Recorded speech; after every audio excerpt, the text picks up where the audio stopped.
We have a $500 billion deficit, trade deficit with China. We're like the piggy bank that's being robbed. It's the greatest theft in the history of the world. Okay, that was President Trump on the campaign trail 2 years ago when he was talking about China. Fears of a trade war have hit stocks hard this week. And look who's here, Peter Navarro, the Director of the Office of Trade and Manufacturing Policy. He's one of the President's main people on China trade. Peter, welcome to the program. Good to have you back, sir. Stuart, you're just trying to stir up trouble when we come in peace. All we want to do is defend our economy and our corporations and our workers from unfair trade practices by countries around the world that are doing this. And interestingly enough, the coverage universally today in the newspapers, everybody acknowledged that China basically is stealing technology, and they go over, and if you want to go over and do business there as a company, you got to give them your technology. So we need to address that. Well, yeah.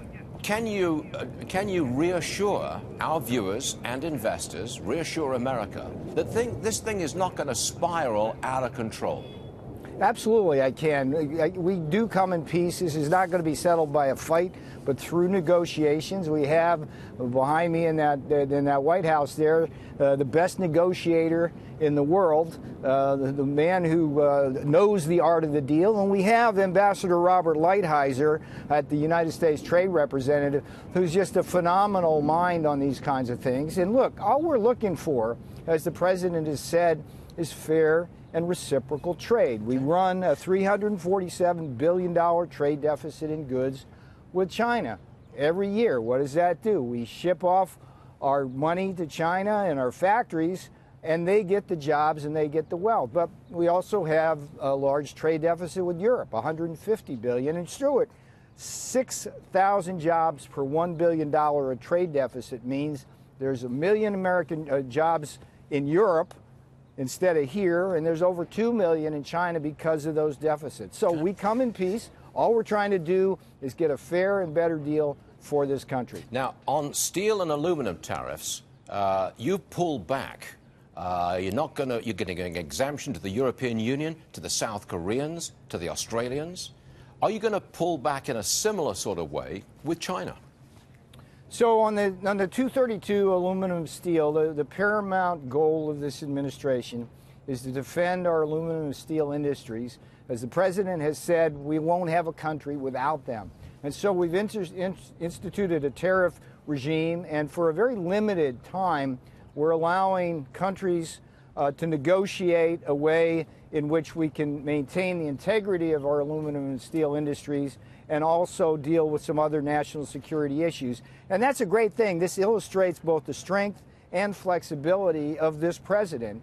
And I can assure this country and the aluminum steel industries that they will have their interests defended. And I can assure the world that we'll have a better and stronger trading system because of Donald Trump's leadership. But you are suggesting flexibility in the future. Absolutely. That's who we are, Stuart. And that's why I can provide reassurances to your investors here that this administration is committed to a strong economy. I mean, today, think about what happened today. The durable goods order came out. It's one of the most tangible fruits of the tax plan, right? Capital deepening, the key to higher wages and productivity, was read into those numbers today. Very bullish. That's what the investors were looking at today when they were thinking about whether to go long or short this market. We heard overnight that China will impose tariffs on about $3 billion worth of American products going to China. Fruit, nuts, some scrap aluminum, that kind of thing. That's a very muted response to the large-scale tariffs which we were announcing just the other day.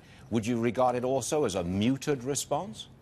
I would let folks like you characterize that. We're not trying to pick a fight with anybody. We're just trying to get a better deal for the American people. Let me ask you this. Are you trying to inflict any kind of pain on China? Because that's what tariffs do. Are you inflicting punishment and pain? Absolutely not. China is a sovereign nation, one of the great superpowers of the world. The President has a great relationship with President Xi of China.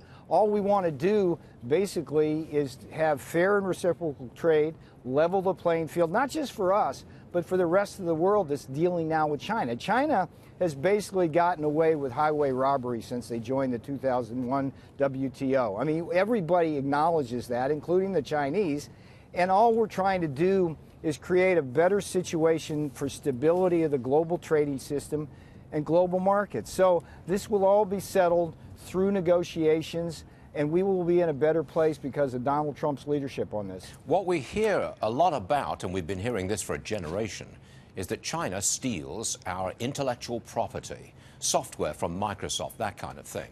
Can you tell us if there's something going on beneath the surface which would resolve that central question? Nobody's ever challenged China on this, even though we know they're doing it. But the bigger thing for your viewers here now is this issue of forced technology transfer, which Ambassador Lighthizer has highlighted in his report to the president. Here's how it works. If you're an American company like Ford or GM trying to sell cars to China, you face a 25% tariff. Ours is only 2.5% here if China sells to us. So instead of producing here, an American company will jump that tariff, set up their facilities over there. But guess what? They only can do a joint venture with a minority partnership, and in order to gain access to the Chinese market, the American company has to surrender its technology. So what happens, Stuart? The American company may make a few bucks in the short run because access to that market, but over the long run, they create a Chinese competitor that competes first with them in the China market and then around the world. And as a result, corporate profits over the long term for that corporation are actually much less than they otherwise would be. So what we're trying to do is change that situation. That's going to be very, very bullish for American corporations trying to basically produce and sell in China. Peter, would you like to use this program right now to offer any kind of olive branch to China? The olive branch is out there. Look, here's the thing, Stuart. This goes back to 2003 in the Bush administration, when the Bush administration and people like Hank Paulson started doing the so-called economic dialogue. And for, 15 years, administrations have basically tacked on the wall, like Martin Luther, the demands to stop stealing our stuff and play fair. And the Chinese to date have not responded to that. So all the president is doing with this is standing up for America, defending America against these unfair trade practices. And we think the Chinese will respond quite favorably in terms of discussions, because remember, Stuart, they benefit by $370 billion in terms of their trade deficit, surplus. They have a surplus, we have a deficit.